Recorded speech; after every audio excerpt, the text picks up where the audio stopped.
O de opinión, apto para todo público. Democracia M y Democracia TV presentan Diálogos con Francisco Rocha. Diálogos. Diálogos.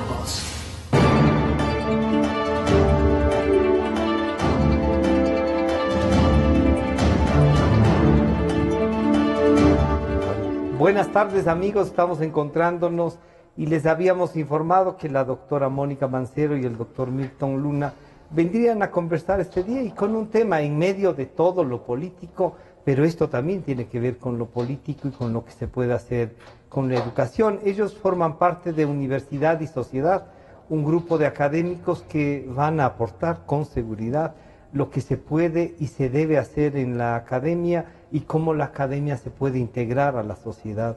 Así es que gracias por acompañarnos. Mónica, bienvenida, buenas tardes. Primero, qué bueno, porque son dos universidades, la Central y la Católica, las que están representadas aquí, pero qué bueno que se busque una especie de, ¿qué sería? ¿Un acuerdo? ¿Una alianza estratégica? ¿Cómo están observando? Y coméntenos ¿cómo va el grupo? Bienvenida, buenas tardes, Mónica. Buenas tardes, muchas gracias por la invitación, Francisco. Un gusto estar acá compartiendo con Milton, efectivamente la universidad pública, la universidad histórica cofinanciada, ¿no? Sí. La universidad, la PUSE.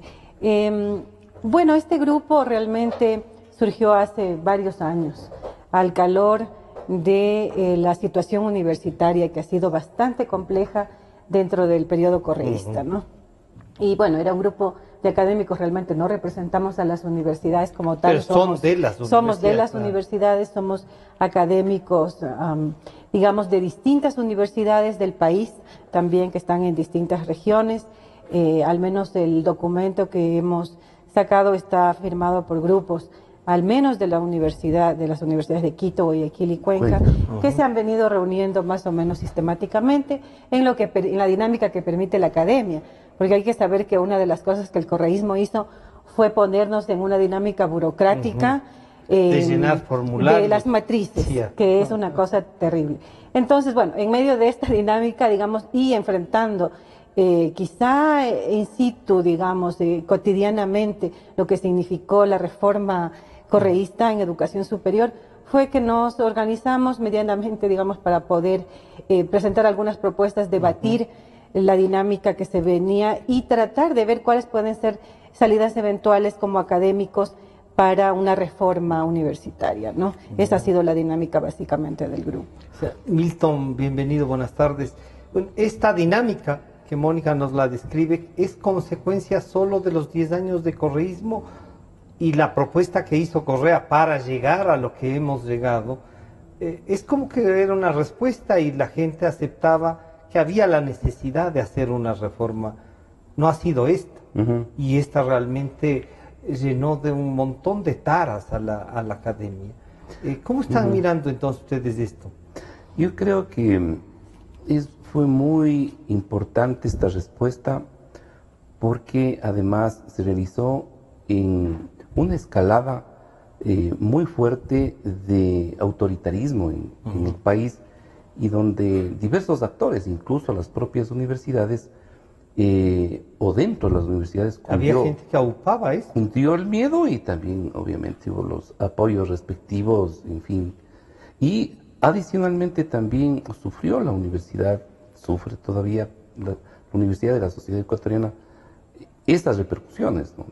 La fractura, la anomia, en fin. Entonces, que un grupo de académicos hayamos decidido reunirnos, cruzar ideas y plantear propuestas, sobre todo en términos de reconocer que no todo lo que había anterior en la universidad estaba bien. Habían cosas que estaban bien, pero por supuesto la universidad no estaba bien. Pero no estábamos, efectivamente, como no estamos, de acuerdo con algunos sentidos de la reforma universitaria que se implantó, ¿no?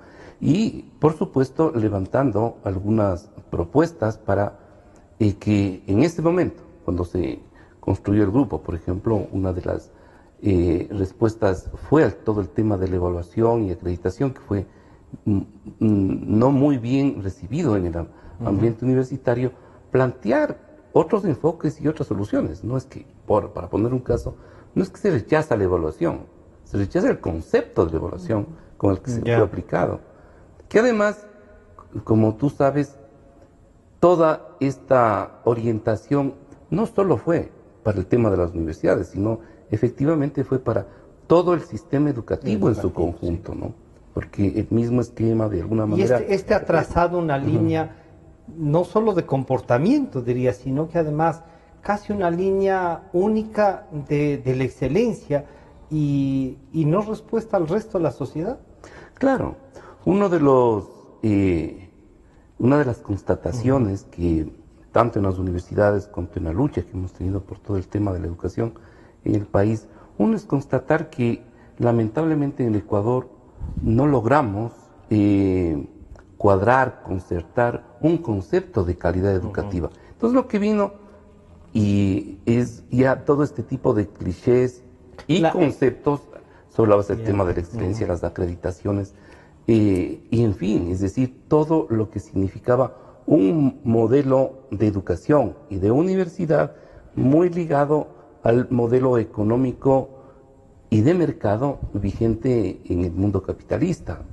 Es decir, cómo construir, cómo amoldar seres humanos para que sirvan de una manera efectiva a tal modelo de tipo económico, pero obviamente todo esto aparejado también con un concepto de modelo de persona, finalmente, a la larga, de corte apolítico, en fin, no involucrado con los temas de la sociedad ni de la historia.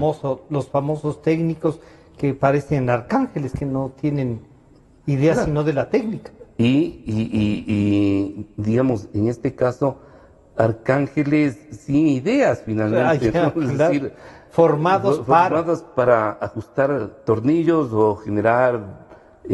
cómo elevar la producción, no. Cómo elevar la producción, e incluso construir ciencia y tecnología, pero que se adapte a esas necesidades, las grandes necesidades de las grandes multinacionales. Finalmente, es el modelo Yachay, es lo que estaba. O sea que uno podría decir, Milton, que Yachay concentra en su totalidad el modelo propuesto de la reforma. Yo creo que sí, el Yachay fue la cereza del pastel, efectivamente, de la reforma. O sea, no solo la universidad, ni lo simbólico que fue Yachay en términos de inversión, en términos de propaganda, en fin, sino incluso del propio modelo.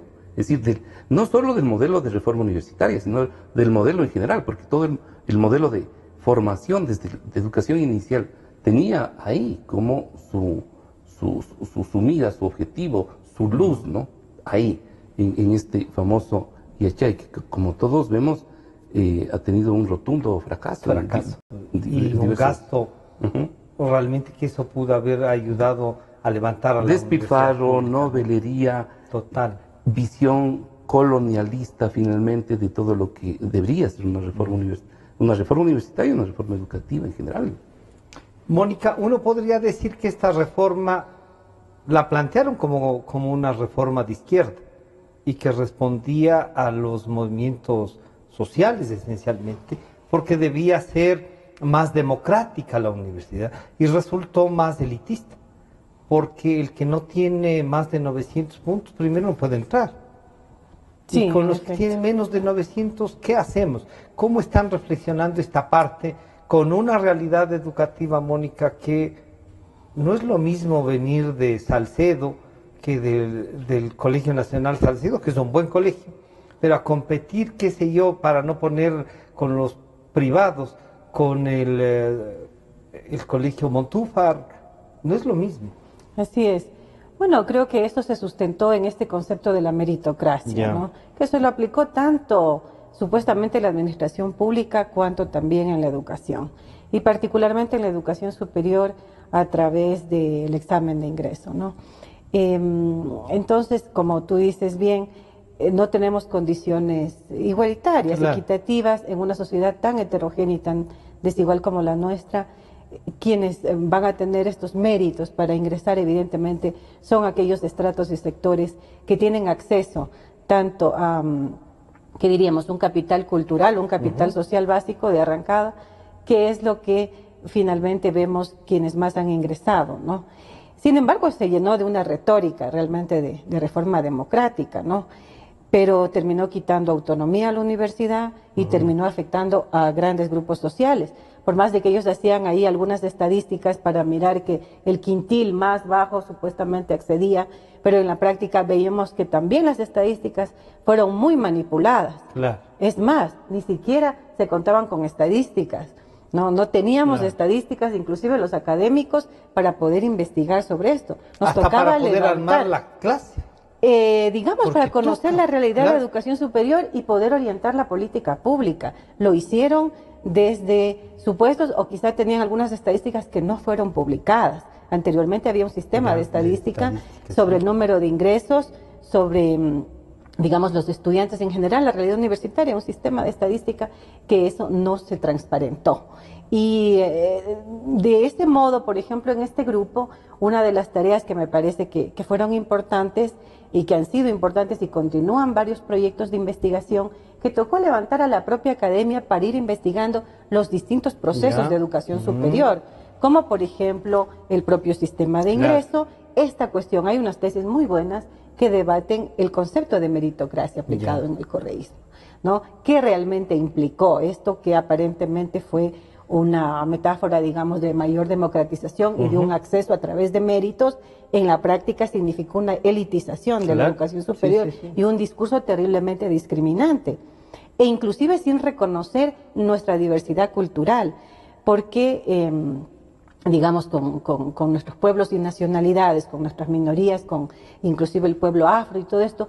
Bueno, anteriormente no es que estábamos muy bien, pero al menos había una universidad que representaba un poco esa que era la Universidad Amautahuasi, que se la calificó con criterios totalmente occidentales y que fue eliminada se la desconoció como el aporte ancestral del que se hablaba incluso en el multicolor, de ese sello que pagaban no sé cuánta plata para poner en cada uno de los edificios, ¿no?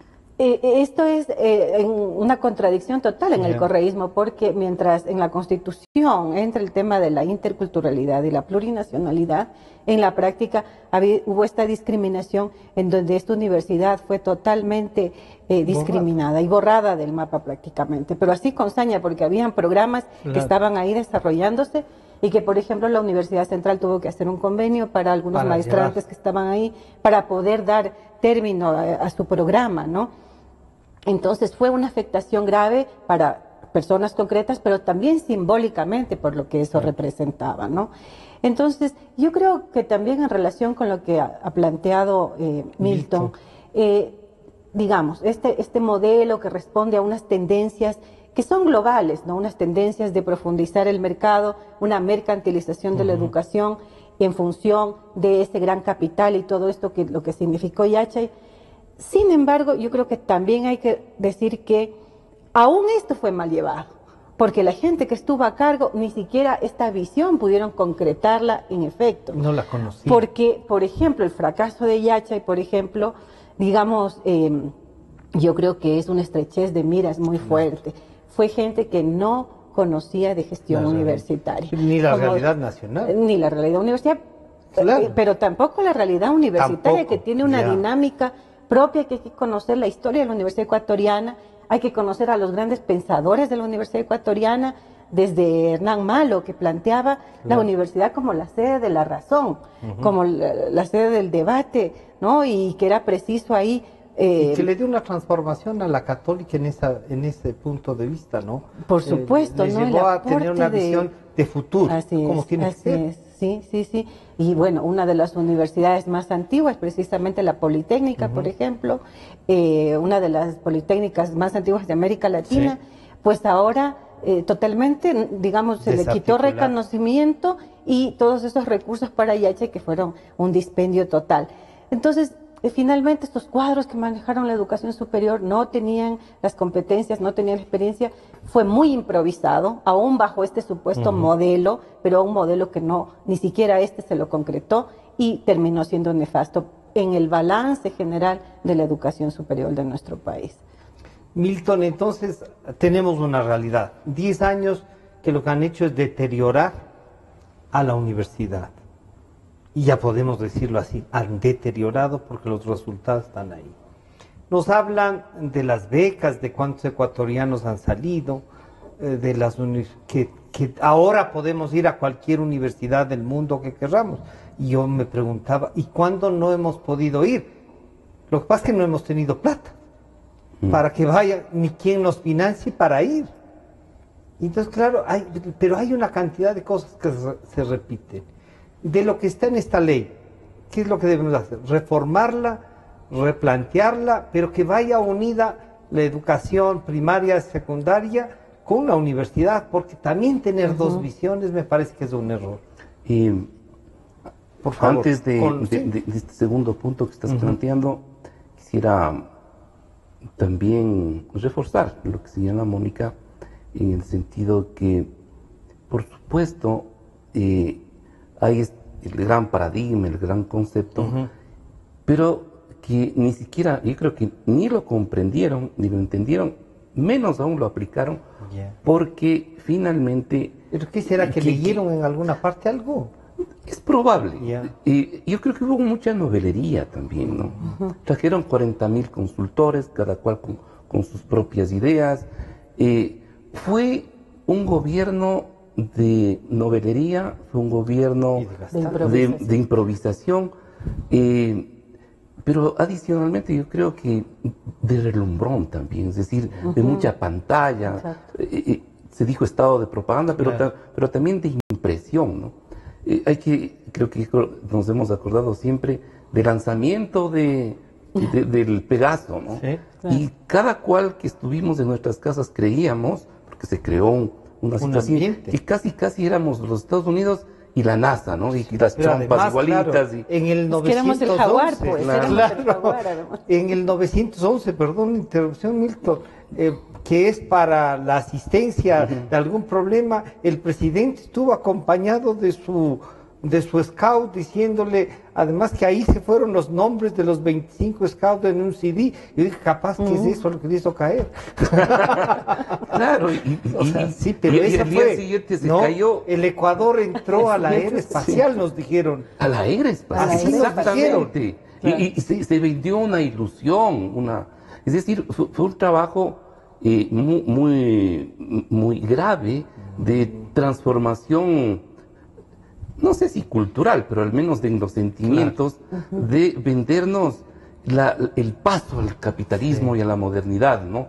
Entonces, el paso a lo que fuere. Entonces, mucha novelería, esto de generar estos espejos, estas falsas ilusiones que no estaban en correlación ni con las propias teorías ni con nada. ¿Cómo? Y además basados en un modelo altamente colonial, es decir, ¿cómo tú pretendes importar mecánicamente Silicon Valley a Urcuquí? Es decir, porque esa fue la idea. Y los demás que estábamos comentando alrededor, unos bobos retrógrados. Que no entendíamos el mundo. No, pues cómo no. Entonces, alrededor de esta cuestión, por eso es más complejo, ¿no? Y girando unos técnicos, unos responsables de la política, absolutamente embelesados, emborrachados de poder y además con mucha plata. Sí. Entonces, de hecho, podías hacer una cantidad de gestiones. Lo que Mónica ha dicho, claro, si le fortaleces con el 10% de lo de H a la Politécnica, los resultados habrían sido. Pero por supuesto, y este momento se hicieron muy interesantes críticas, muy fundamentadas. Yo creo que el papel de Arturo Villavicencio fue muy destacado. Tiene que volverse a releer sus aportes e incluso a generar un debate nacional. Pero fue eso también, es decir, fue un equipo altamente novelero, sin mayor conocimiento del mundo universitario y sin mayor norte, y que se ajustaba a un modelo de Estado y de país y de gobernabilidad. De gasto. Y de gasto, y cuasi monarquía, y vertical. Claro. Entonces, imagínate todo esto metido en 3, 4, 5 cabezas que creyeron que estaban transformando la realidad. Y además, sí creo que hay que destacar aquí el nefasto papel cumplido por 2, 3, entre comillas, grandes pensadores que vinieron a avalar toda esta situación acá, con muy claros, incluso, intereses mercantiles, ¿no? ¿Tú crees que eran grandes pensadores o comerciantes Yo no, de ideas? unos tienen grandes apellidos, ¿no? El señor Morán, que trajo incluso su universidad acá para promocionarla y generar todo un para ambiente. Llevarse clientes. Exactamente. No era para promocionar nada, para llevarse clientes y financiar 3 o 4 programas que en ninguna otra parte le habían financiado. Así es. No sé si descubrieron, después no le promocionaron, en fin. Entonces, eso también es parte del análisis. Es decir, un modelo de gestión política, administrativa, altamente irresponsable y que fracasó enormemente. Entonces, por supuesto que ni se logró la famosa transformación hacia tener una educación que debía cumplir determinado rol para el mercado. Ese es el discurso. En la práctica, ni lo uno ni lo otro. Pero en lo otro, lo grave en este caso fue que con esa idea, con esas intenciones, casi destruyes lo que el país, mal o bien, construyó decenas de años. Y muchos años antes, y negando cientos de la historia. maestros, claro. Cientos de maestros. Pero entonces, de veras maestros de eso. Pero por supuesto. Entonces, de pronto, la novelería nos llevó, no se construyó un puerto a donde llegar, y de donde arrancaste, también casi lo destruyen. Esa es la situación. El acumulado histórico, mal o bien, con muchos errores, pero también con muchas cosas interesantes de la Universidad Ecuatoriana, casi lo destruyes. Es decir, ese es el punto, ¿no? Entonces, yo creo que en este caso el país debe darse la molestia de reflexionar seriamente y de evaluar lo que sucedió, con todas las aristas y con todos los elementos que eso implica. Lo que tiene que llevar necesariamente a un paso de reconocer la situación, pero con análisis e investigación profunda. Este grupo, el cual estamos en este momento representando, ya va a lanzar un libro. O sea, ya hay con varias ponencias de un congreso y un encuentro que se realizó, me parece que en enero, ya con investigaciones duras, la mayoría, basadas en fuentes que hubo que recuperar de la manera más buscar de alguna manera creativa e incluso con miles de procedimientos, porque el sector oficial, claro, cerró las puertas. Es decir, que es otro de los temas que el país vale la pena tiene que enfrentar. Es decir, hay información, no hubo información. Hay que volver a eso. Mónica, entonces, en estas propuestas que ustedes, supongo, la habrán debatido, ¿están conscientes del estado actual de la universidad y de cómo deben responder administrativamente con los formularios? No sé quién los revisa, pero supongo que sí, algo rescatamos de eso para que en la segunda parte de este programa podamos decir, vamos a caminar sobre esto y le vamos a proponer al nuevo gobierno, no importa que sea del mismo partido, pero nuevo al fin, tales cosas.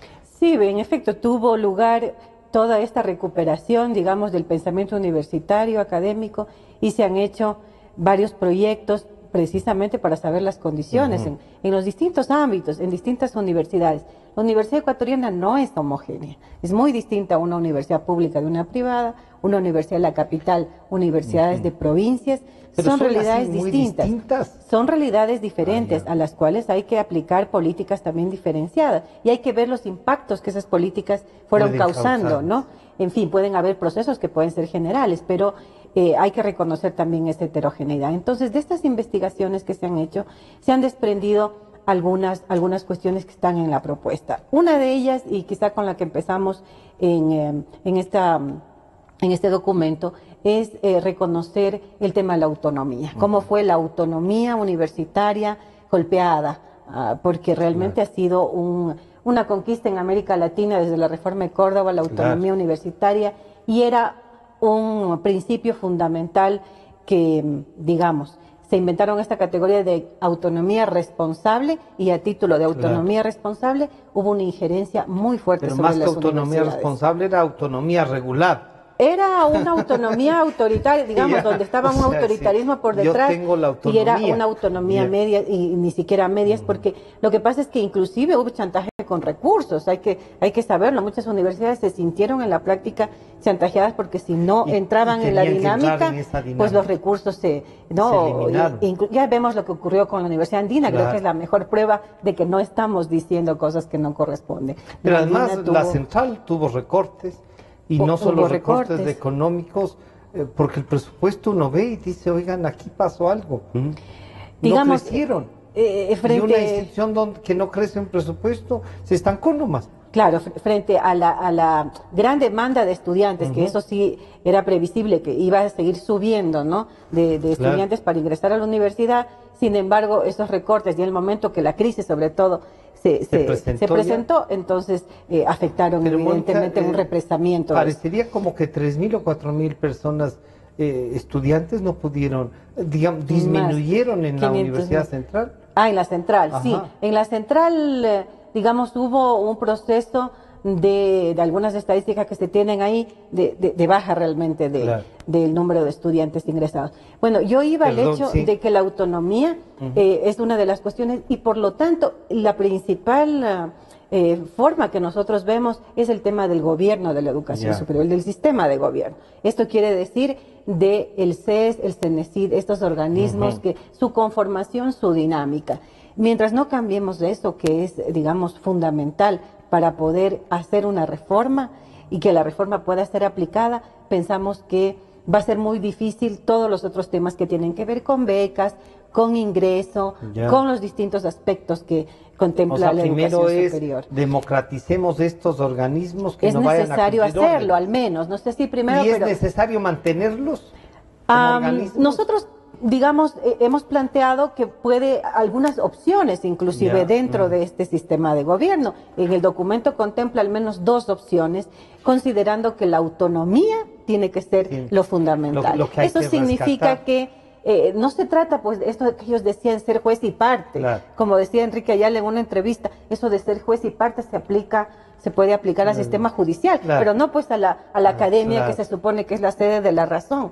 Entonces, ahí el reconocimiento de la autonomía de la universidad y de que se elija y que sea fundamentalmente el principio la comunidad universitaria quien elija a estas autoridades. Vamos a volver, vamos a hacer un corte y les voy a plantear para ver cómo recreamos lo que pasaba antes, lo que pasó estos 10 años y lo que podríamos buscar que pase. Están con nosotros Mónica Mancero y Milton Luna, la Universidad Ecuatoriana al debate, sus perspectivas. Enseguida volvemos. En un momento regresamos con Diálogos por Democracia M y Democracia TV. Democracia. Sobre la emergencia de gas y energía que se está viviendo en la costa Caribe. Democracia. Rusia retoma críticas por retenidos en base naval de Estados Unidos. Democracia. Formulé el primer pedido histórico de perdón a las víctimas de las graves violaciones de los derechos humanos. Democracia. Solo noticias. Sentimos lo que la gente siente, amor, desamor, alegrías inmensas. Decimos lo que la gente quiere, pasión, discusión, democráticamente. Democracia, la radio de la gente. Democráticamente, la radio de la gente. Democracia, la radio de la gente. Democracia. Desde el Distrito Metropolitano de Quito. Cadena Democracia, la radio de la gente. Francisco Rocha está de vuelta con Diálogos por Democracia M y Democracia TV.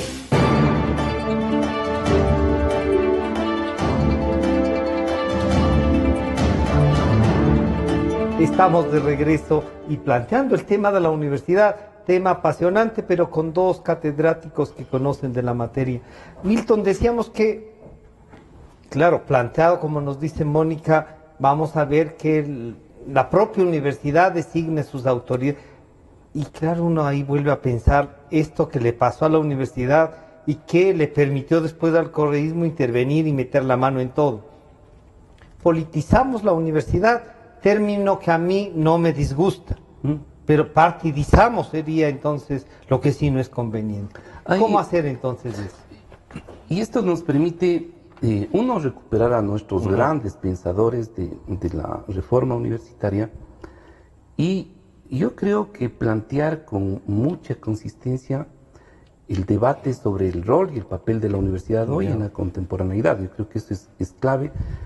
Y obviamente, previamente tenemos o simultáneamente que discutir hacia dónde va el país, porque hacia dónde el país tiene de alguna manera que articularse con la educación, universidad, claro, con la educación. De hecho, ¿no? Hernán Malo, aparte de señalar con mucha fuerza esto de la Universidad Sede de la Razón, planteaba otro punto: el carácter absolutamente político de la universidad. Político en el sentido de la responsabilidad que tiene que asumir la universidad respecto a la sociedad. Entonces, esto colocó en ese planteamiento la universidad no de cara a, por ejemplo, a intereses particulares, sino de cara a solucionar el bien común. Y esto sí te da un enfoque diametralmente distinto, y el énfasis que debería tener precisamente una institucionalidad, una propuesta y una institución tan importante como la universidad. Una universidad que genere, en este caso, profesionales que sean formados bien, pero no profesionales, y aquí viene el punto, ¿no?, de esa orientación, no asépticos ni hipertécnicos, sino bien formados, muy buenos técnicos, por supuesto, pero con compromiso con social, el país, con la sociedad, compromiso con el país. Y esta es una diferencia dramática, radical, ¿sí? Porque una es la universidad que se genera dentro de esta línea mercantilista, pero al mismo para cómo hacer plata. Cómo hacer plata y cómo hacer generadores de plata, y punto. Entonces, la universidad con compromiso social, por supuesto que tienen que estar formando muy buenos profesionales, científicos también, pensadores, que es otro punto importante. Es decir, no solamente una universidad que piense sus responsabilidades con el país y que se ligue con un plan de desarrollo nacional, que está muy bien, pero que tenga también, y aquí viene el tema, la autonomía suficiente para generar pensamiento crítico. Y eso implica no tener ataduras. Y en ese sentido tiene que ser pensada la autonomía, cuestión que se basa en esos viejos e importantes principios que generaron la modernidad, que es el tema de la libertad de pensamiento, de la libertad de expresión, de la libertad de cátedra, que es una de las grandes consignas de la universidad latinoamericana, que fue propuesta al mundo. Te permitía generar ideas. Ideas que sean producidas aquí también. Exactamente, es decir, que fue planteada al mundo en 1918 con la reforma de Córdoba. Y esto es tremendamente importante. Esto de generar tu propio pensamiento, hoy por hoy. Con lo que decía Mónica, con estas propias realidades en las universidades de provincia. Absolutamente importante en el sentido de superar toda esa noción colonial que supervive todavía en la educación, en las universidades, en los gobiernos, en estos que plantearon una reforma para traer mecánicamente determinado tipo de modelos, en este caso universitarios, que en esencia fue un planteamiento novelero, pero también colonizado. Entonces, la necesidad... Sería una mentalidad siempre de dependencia. Claro, exactamente. Entonces, la apuesta de una universidad en la contemporaneidad, y en nuestras condiciones en particular, es que podamos generar nuestro propio pensamiento. Y hay acumulados importantes. Entonces, para esto son importantes, de hecho, la técnica, la ciencia, pero sobre todo también las humanidades, que fue otra cuestión que desalentó el correísmo. Que además dijo claramente cero becas para temas sociales. Para temas sociales. Mónica, entonces usted no habría ido a estudiar le habrían mandado estudiar qué medicina habrá sido. Claro, no para estamos que- vetados, sí. vetados en Ciencias Sociales y Humanidades, que ventajosamente, como usted sabe, nos ha ayudado a posicionar sí, la Facultad la de Ciencias facultad. Sociales y Humanidades, la central, responde a una dinámica de autonomía ya en este momento de iniciativa de la central, pero sin ningún respaldo. Vaya a ver nuestras instalaciones. O sea, realmente, ahí si comparamos, entonces, ¿cuánto se invirtió en Yachay? Todo lo que eso Y lo que se significó. podría hacer acá. Y acá, con mientras tanto, menos. estamos tratando de desarrollar, precisamente tomando la tradición nuestra, porque uno de los problemas fue que hubo una especie de vergüenza, de desconocimiento de la tradición de la Universidad Pero Ecuatoriana. más que de vergüenza, o de desconocimiento, no sé, un complejo, claro, que tiene que ver con una mentalidad colonialista, Claro. como lo dice Milton, ¿no? Entonces, traer el modelo o de Estados Unidos, digamos, de estos parques. Incluso las casas, incluso las cómo formas de los estaban laboratorios. construidos. Bueno, y hay un edificio que dicen que tiene que derruirse porque Claro. está mal hecho, entonces no Además. sabemos que- además.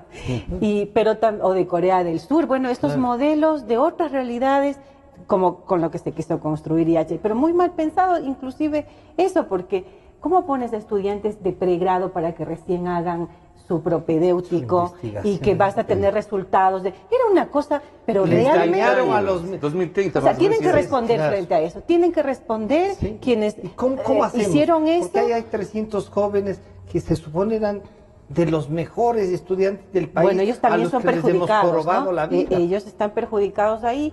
Ese grupo de jóvenes que no llegan, creo que a 700 o serán los 300, 360, hasta decían, sí. esas Hasta eso no se estadísticas sabe. nos decían.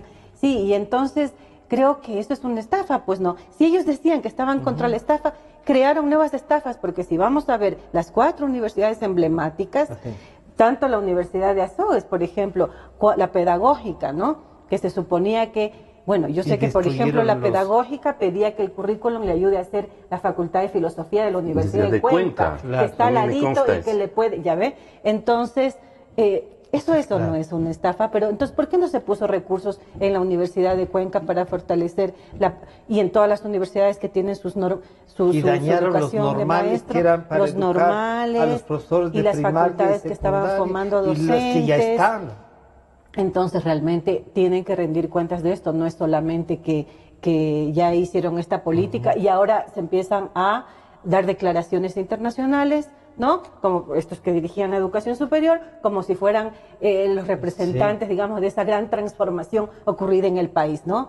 Esto también manipulan mucho la imagen hacia Claro, afuera, ¿no? de lo que se ha Vendiéndose como logrado. aquellos que han hecho un gran cambio y una gran transformación, cuando casa adentro estamos viendo estas nefastas consecuencias para la universidad, ¿no? Usted nos planteaba de cómo organizarnos y que salga de adentro. Les vuelvo a plantear, o sea, yo creo que la universidad tiene que formar a gente que quiera hacer y no tener, ¿no es cierto?, frente a cómo se puede mercantilizar la Así es. profesión. Así es, desde Pero, el principio... ¿es posible que los estudiantes, los trabajadores, los maestros sean, no es también un poco, decía, la democracia, esta El democraterismo. representación? Claro, o sea, también una especie de novelería, vengan todos a hablarnos de educación, no, pero tenemos Hay que ustedes ahí. tener un sistema, ¿no? Hay que Ya. tener un orden, hay que tener una propuesta, digamos, desarrollada sistemáticamente. Por lo pronto, al menos reformas a la educación superior es lo que está proponiendo este documento, pero realmente habría que construir una nueva ley de educación superior y uno de los temas es el organismo rector y la conformación de esto, pero bajo el principio de la participación de la comunidad universitaria en sus distintos estamentos, ¿no? Tanto docentes como administrativos, de estudiantes. Hay mecanismos que se pueden pensar para ordenar esta participación, pero sin duda, frente a una Porque universidad también que que se ha todo puedan mantenido... discutir todos. Frente a una universidad que se ha mantenido sumisa, digamos, y que ha estado, realmente hay una necesidad, hay un clamor de los propios de aperturas. estudiantes, de los administrativos, de los empleados. Son componentes vitales para la universidad que pueden dar sus aportes y que se puede ordenar esa discusión y debate para llegar a tener cogobierno, pues es uno de los elementos que deben participar todas las... pero esto no quiere decir que entonces va a salir el gobierno que ya no esté, tampoco queremos eso, queremos que efectivamente, ya había anteriormente una representación también de del gobierno, Sí, de el algunos gobierno representantes de paritario. educación, ciencia, tecnología. No tanto paritario, tiene que haber una conformación con mayoría de la comunidad universitaria. Y estos otros podrán tener voz, podrán hacer la articulación, pero no más allá de eso, pues no van a imponer como es la dinámica que había venido funcionando que ellos ayuden a administrar anteriormente. el consenso, sería. Bueno, tienen que tener un rol porque evidentemente, como decía Milton, hay que tener también, la educación tiene que tener una relación con la transformación del Estado, con las perspectivas de las políticas públicas, en fin. Pero de ahí a transformarlo en una cuestión autoritaria de que se tiene que hacer lo que dice un determinado funcionario, régimen, de momento además, ¿no? Porque la universidad está para quedarse, pero un determinado gobierno pues es temporal, ¿no? Y cuando duran a veces hasta 10 años, pero no más. Milton, ¿cuáles serían los 3 ejes principales que ustedes proponen en esto ya? Primero, gracias por generar el documento y por tomarse el trabajo de pensar la democracia así. Pero esto tiene que plasmarse, ¿no es cierto? ¿Cómo están viendo ustedes estos ejes principales, además de los que hemos discutido, de cómo va a regularse y cuál debe ser el planteamiento? Como se señalaba Mónica, uno de los puntos es el tema del gobierno universitario, donde se plantea básicamente una perspectiva descentralizada y además participativa, donde los miembros de la comunidad universitaria gestionen y produzcan. Obviamente la relación que debe existir con el Estado y con la sociedad es crucial, pero no es una relación ni vertical, sino es una relación dialogante, pues, ¿no? Y con la empresa y con quien haya que conversar y hablar, pues, es decir, o sea, con las comunidades. En contra de tratar con los empresarios y las necesidades, no están. No, ¿no es cierto? No, es que el tema es cómo se conecta a la universidad con todos los temas, porque los actores de la sociedad tiene que dar esas respuestas. Nuevamente hay que recuperar esa noción del alma mater, pues, ¿no? Pero es un alma que se nutre, o sea, no es un ente que direcciona cosas o que le imponen cosas, es un ente que procesa cosas, construye y desarrolla, en este caso pensamiento, formación de una cantidad de conglomerado humano, pero también está proponiendo soluciones. Es decir, es este el papel de la universidad, y en ese sentido, mientras más desconcentrado, descentralizado y participativo, y sobre todo esta línea de comunicación. La comunicación es de ida y vuelta, pues, si no es comunicación. Si pues, no es un monólogo y que no sirve. Lo otro es ir a un nuevo sistema de evaluación. Es el sistema de evaluación. O sea, esto de evaluar sí vale. Lo de evaluar, por supuesto. El modelo de evaluación es el que nos sirvió. Claro, y es lo que se ha dicho siempre. Es decir, la evaluación es muy importante porque depende de qué evaluación. Claro. Si es una evaluación que debería permitirte para aprender de tus errores y de tus limitaciones, pero también de tus éxitos, esa es la evaluación que vale. No la evaluación punitiva, no la evaluación... Pero esta clasificación. No la evaluación para el ranking. Exacto. Porque ese es el modelo de universidad que se nos quiso vender. El ranking va directamente ligado al concepto de competitividad y de mercado. Entonces, yo cómo me comparo con el otro, entonces esa es la dinámica, esa competencia es la que me lleva a superar. Claro, es que cuando hay, a un alumno le dicen, para el ranking de las mejores no entraste, te toca ir a una de las C. Para eso te devaluaron. Te devaluaron de entrada. Y te fregaron la vida. Claro. Es que justamente ahí no están los conceptos ni de equidad ni de derecho. Entonces lo que debe girar un concepto de evaluación es que no sea punitivo, que sea constructivo, pero basado en los principios de derecho, y deben tener de equidad, las universidades estos A, B, C, o ¿cómo hacemos? No, para acreditada nada. o no acreditada. Es decir, acreditada o no. Claro, es eso. Obviamente se requiere niveles de acreditación básicos para determinados tipos de... Funcionen, para que tampoco queremos las de garage que con una ley ya sea universidad. Y tal vez ahí necesites, digamos, determinados niveles de estandarización en el sentido de decir, ya no está cumpliendo esto. Claro, todos deben tener para cumplir. Servicios higiénicos, obviamente, o canchas de fútbol, Pero en lo que significa la formación, en el tema docente, en lo que significa el tema de investigación, en lo que significa otro tipo de temas académicos, los conceptos estandarizantes y las evaluaciones estandarizadas no juegan, porque finalmente limitan. Claro. Es decir, todo lo que ha significado, para poner un ejemplo, la evaluación del ENES y la otra ser bachiller para el acceso a las universidades, en lo que significa el tomarles a los chicos estas pruebas, además estandarizadas, con exámenes de opción múltiple en ciencias sociales, lo que ha llevado, y esta es una denuncia muy fuerte que hay que hacer, es retornar y recrear el memorismo.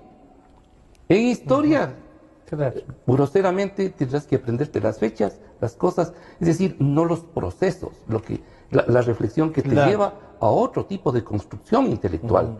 Entonces, para saber por qué pasó eso en ese año. Entonces, no importa si no sé bien el año, pero si la época en la que pasaron. Hoy por hoy, en el mundo, está siendo seriamente cuestionado esos escalafones que están basados en las famosas, en la entrega de los papers o de los artículos en revistas. Estos de indexados.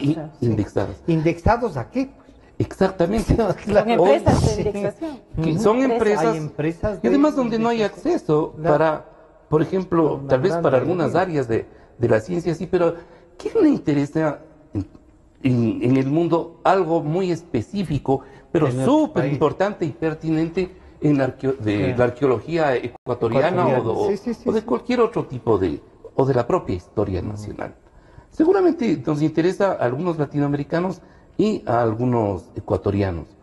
No le va a interesar a nadie más. Entonces, tú no tienes de entrada en ciencias sociales acceso a las grandes, entre comillas, revistas del mundo, que además, ¿por quién van a ser leídas? Claro. Lo que nos interesa acá es obviamente y que discutamos aquí también. Claro, una investigación seria, porque todo esto a lo que que se quiere aportar no es a bajar el nivel, es hacia volverle pertinente el conocimiento y la ciencia que comencemos a crear para justamente salir de las condiciones de pobreza y de miseria que vive el país. Pero para eso necesitamos una universidad pertinente, que cree calidad respecto a lo que significa nuestra situación, pero también en conexión con el mundo, en conexión con lo global. No tememos lo global.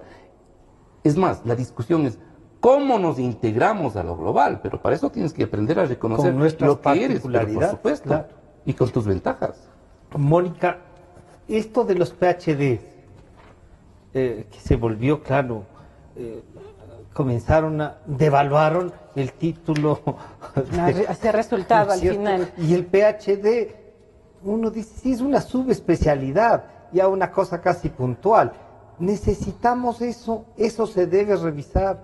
¿Cómo planteamos? Porque perdimos algunos profesores que con su experiencia de cátedra y su experiencia de ejercicio profesional, digo, por medicina, aunque los teníamos unos que habían hecho unos cursos fantásticos que no les habíamos reconocido, sino cuando los estaban votando.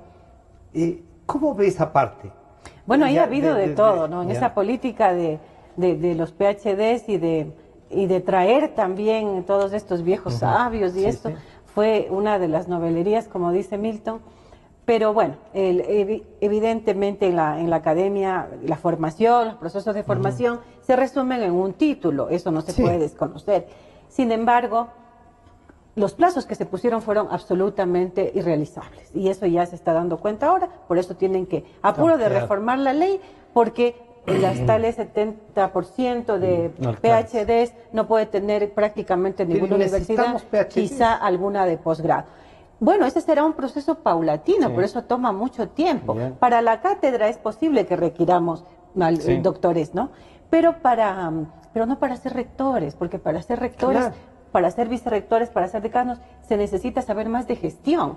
Pero si a un PhD le ponemos a dirigir, nos perdemos al investigador que puede estar haciendo esto. Entonces esa fue una de las dinámicas ese manejo también, que fue terriblemente nefasto, ¿no? Porque ahí, mire, habrán algunos rectores que tengan las dos cualidades, pero hay muchos que no. Y entonces ahí fue un problema. Ahí dañamos a uno. Y a uno luego de dos. eso también el título, y digamos, y estos programas que se hicieron, que de pronto en Perú, en la frontera, o algunos programas que se auspiciaron con esta urgencia de irse, algunos inclusive a Miami, otros a Lima, otros a Argentina. Y las maestrías en La Habana con 3 meses. En La Habana o en España, bueno, todo este tipo de programas, entonces sí van en desmedro, ¿no? Fueron en desmedro, pues, de estos títulos, de eso que debería ser. Son procesos en educación, no son pues así a la pura y que hay que tener para tal fecha. Claro. Son procesos complejos que se tienen que ir acumulando, ¿no? Milton, yo fui a un programa de periodismo en el Ateneo de Montevideo. Y obviamente, claro, los del Ateneo, los profesores del Ateneo, eran gente que, siendo uruguayos, eran profesores en otras universidades del mundo. Y es interesante el programa, yo mismo digo, sí me sirvió. Pero ¿cómo hacemos que no? ¿Por qué no somos capaces de valorar las cosas buenas? Que nosotros tenemos profesores, y yo en todas partes que fui, lo que me enseñaron, debo decir, estoy agradecido, porque me sirvió para disputar, si vamos en competitividad, con cualquiera, y en cualquier otra universidad. Así es. ¿Cómo hacemos entonces para racionalizar esto? Mónica dice, sí sirve, es importante, pero claro, hay que sacarles de la administración, hay que financiar más bien la investigación. Yo creo que este es un tema más grande. Una de las entradas a este tema es tener una mirada sistémica, es decir, no solo entender que hay que hacer una reforma universitaria, sino entender que hay que conectar la reforma universitaria con la reforma de educación inicial. Claro. Es decir, todo es Y el tema docente es un tema absolutamente clave. Es decir, las evaluaciones en el mundo de lo que significa educación de calidad han señalado que el papel del docente es crucial, es absolutamente importante. Entonces hay que poner atención al tema de los docentes y a cómo dar una reforma ahí profunda e importante. Una de las cosas, nuevamente, es ver el tema docente en su integralidad, no solamente la cuestión salarios, que deben ser muy buenos, por supuesto, sino... ¿Eso se puede rescatar de esto? ¿Que sí mejoraron los salarios? Yo creo que hay cosas que se tienen que rescatar. Y paréntesis, es decir, no todo lo que se ha hecho en estos años ha sido malo. Hay estos aspectos que... Bueno, lo del salario yo rescato y me parece que puedan destacarse, pero... Se puede destacar. Yo creo que hay que hacer, por eso hay que hacer una evaluación para valorar las cosas. ¿Encuentro otra así como algo más? Pero... becas, pero no de la manera que se lo hizo, por exactamente. ejemplo. Sí, hay algunas líneas de política, ¿no? Pero volviendo, no puede haber, primero si no tenemos una mirada integral del tema docente, y de entrada lo que hay que hacer es revalorizar socialmente al docente. Es decir, y para revalorizar socialmente al docente, uno tiene que recibir una educación y exigencias de educación hacia una mayor calidad de su formación y hacia mayor responsabilidad en su rol. Pero también tiene que ver ahí también, por supuesto, con el nivel salarial. Solo de esa manera tú podrás, como sociedad, porque esto es una decisión de la sociedad, que sus mejores hijos, si tienen cualidades para ser docentes, accedan a ser profesores. Sus hijas también. Y sus hijos e hijas, por supuesto. Por eso ha venido de verde. Se respira libertad, por eso estamos. Entonces, eso significa que hay que virar el chip de nuestras cabezas en el sentido de que hay profesiones que se proyectan o le dan posibilidad de trascendencia a una sociedad. Eso pasó en el país en los primeros 50 años del siglo XX. Es una labor súper importante que viene desde la Revolución Liberal y que le dio calidad de la educación al Ecuador en todos los niveles. Y comenzó a ampliarse la educación. Entonces, ese es el rol y el papel, una mirada sistémica, revalorización de factores fundamentales en la educación. El no creer que con las fórmulas que nos vienen importadas tú vas a generar calidad, en fin, en donde están todo el tema de las evaluaciones. Y ahí sí recupero un poco mi rol profesional. aquí pasó cosas importantísimas en cuanto a las reformas educativas y a, de esta, digamos, de esta vocación que le colocó a la educación a sus docentes, y que sí podemos afirmar que al menos en los primeros 50, hasta el año 60, 70 incluso, del siglo XX hubo calidad de la educación en el país. Sí, no hay duda. Y por supuesto de ahí vienen muchos de nuestros profesores. Claro. Y de nuestra formación. Exacto. Y no necesitaban nuestros profesores estar compitiendo para la revista indexada. Nada. Aquí, un dato. En 1950 se hizo una exposición celebrando los 50 años de los normales. 400 libros se exhibieron como producción de nuestros profesores, desde el lado científico algunos, y otros manuales y textos escolares. Anda a ver el impacto efectivo que esto tuvo en todos nuestros colegios.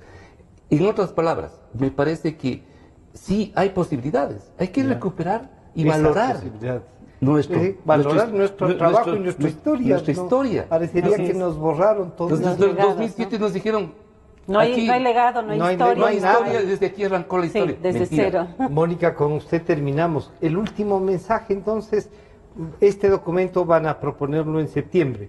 No, estamos ahora, sale libro, la publicación. La publicación. Y este documento, ¿cuándo se podrá...? Se está socializando ya con las tal vez un poquito antes de concluir, porque tengo la última información. Ya el día viernes va a tener nuestros representantes una reunión con el presidente de la República. No, con el responsable, con Barrera, han abierto Augusto Barrera. Ahí se va a tener, entonces, aunque este también viernes. las universidades. Vale la pena entonces, pero las universidades van a tener también unas reuniones. Sí, están en debate, también estamos en los medios, y ha habido apertura, en ese sentido es importante el momento, y precisamente va a haber una reunión, de lo que tengo entendido, con quien preside el CNESID ahora. Yo me comprometo a entregar a los medios de comunicación el documento para que se pueda ampliar. Necesitamos ese impacto de los medios también. Y gracias a ustedes por juntarse, porque un poco también como que les dejaron separados, juntos pero no revueltos, decían. Pero vale la pena que hayan hecho este esfuerzo, ¿no? Muchas gracias. Gracias a la doctora Mónica Mancero y al doctor Milton Luna. La universidad, sus perspectivas, la reforma, una evaluación. Este programa está a disposición de ustedes a partir de las 3 de la tarde nuevamente. Muchas gracias por acompañarnos. Nos vemos el día viernes.